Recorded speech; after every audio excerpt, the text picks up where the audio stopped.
ज्ञान कर्म से उत्तम है, तो फिर मैं ये भयानक कर्म करूं क्यों? क्यों युद्ध करूं केशव?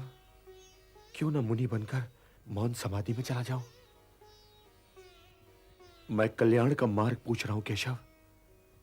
कृपया मुझे मार्ग दिखलाइए केशव, मुझे मार्ग दिखलाइए। लोकेस्मिन् द्विविधा निष्ठा पुरा प्रोक्ता मया नघ ज्ञान योगेन सांख्यानाम कर्म योगेन योगिनाम। हे निष्पाप अर्जुन, संसार में दो प्रकार के लोग होते हैं, अंतर्मुखी और बहिर्मुखी। जो अंतर्मुखी होते हैं वे स्वयं के भीतर जाकर ईश्वर को देखते हैं, यही ज्ञान योग है।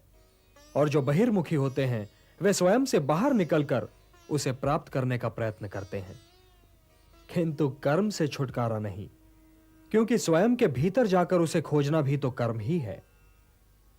हे कुंती पुत्र, मार्ग तो यही दो हैं, एक ज्ञान योग का और दूसरा कर्म योग का।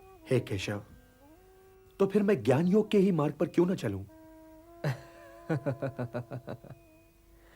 किंतु हे पार्थ, ज्ञान योग भी कर्म के त्यागने का मार्ग नहीं है, सिद्धि का मार्ग नहीं है, क्योंकि कर्म के बिना तो जीवन संभव ही नहीं। आंखें हैं तो वे अवश्य देखेंगी, पलकें हैं तो वे अवश्य झपकेंगी, कान हैं तो वे अवश्य सुनेंगे। जो कर्मेंद्रियों के आड़े आए, जो उन्हें बलपूर्वक रोककर उनका दमन करके विषयों का चिंतन करे, वो योगी नहीं, वो ज्ञानी नहीं, वो तो मिथ्याचारी है। सिद्ध पुरुष इंद्रियों को अपने वश में करता है, उनका दमन नहीं करता पार्थ।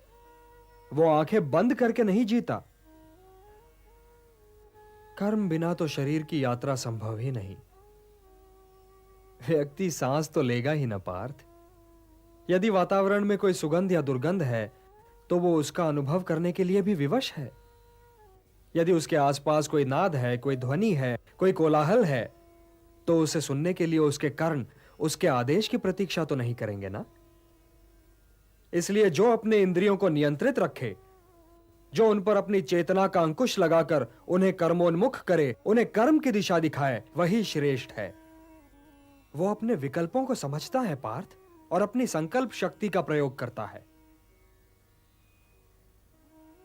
और हे पार्थ, अपने नियत कर्म करना कुछ न करने से अच्छा है। अब यह भी ठीक है पार्थ कि आंखें देखती हैं, किंतु वे क्या देखें और क्या न देखें, इसका निर्णय तो ज्ञानी स्वयं ही लेता है।